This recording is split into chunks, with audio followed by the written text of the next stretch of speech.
stats. How concerned are you right now about offensive rebounding? I don't want to point out one thing, but it seems like that is sort of an issue, right? Or am I reading into it too much? Well, I think that's one component of things that need to be addressed, especially because we're not shooting as well.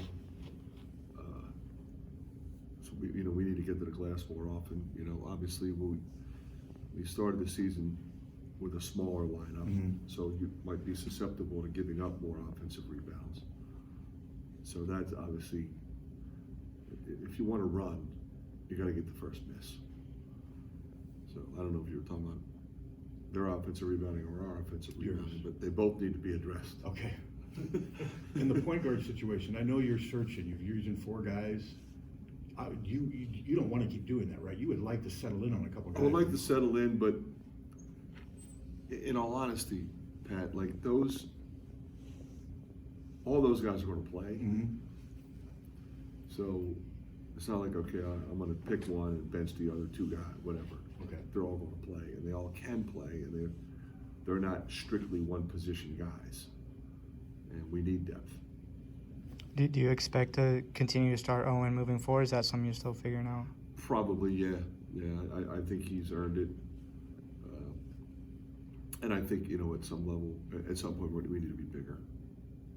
In the past, you've had Connor to kind of turn the ship, be that voice for the team when there's a tough stretch, whether it's in game or a losing streak. Has anyone stepped up to be that voice? Yeah, Patrick and Peyton in particular are really trying, and Tony. I mean, those are the 3 guys I've mentioned as guys we need to be leaders on this team, and all 3 of them have different personalities, and they're all really trying. Patrick has the most experience. Peyton has probably been the most vocal. Tony is not a vocal guy in that sense, but he is a leader in terms of work ethic and determination.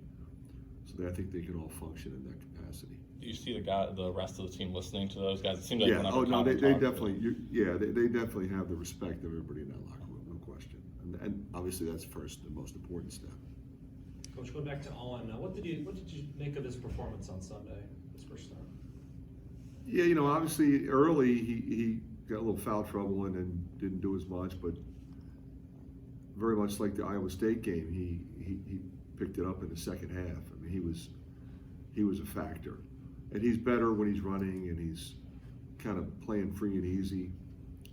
Sometimes young guys they try to be too perfect, and they ultimately become a little more tentative than they should be. You have to follow the game plan, but you can't be mechanical. And when he's just playing free and easy, he's pretty special. That's how I want him to play. Friends, there's no doubt there's a lot of peaks and valleys over the course of the season. I mean, the Eastern Illinois Nebraska game last year, you guys found a way to kind of right the ship. I guess what's the key to, especially with younger team, significant players playing? I mean, how do you kind of right that ship or keep them? Well, the first thing is they have to stay positive and continue to believe in themselves. And if they don't think that we do, then they won't. So we stay positive with them, and we stay businesslike in the sense that, it's our job to point out things that they're maybe not doing like as well as they should be, or as well as they're capable of.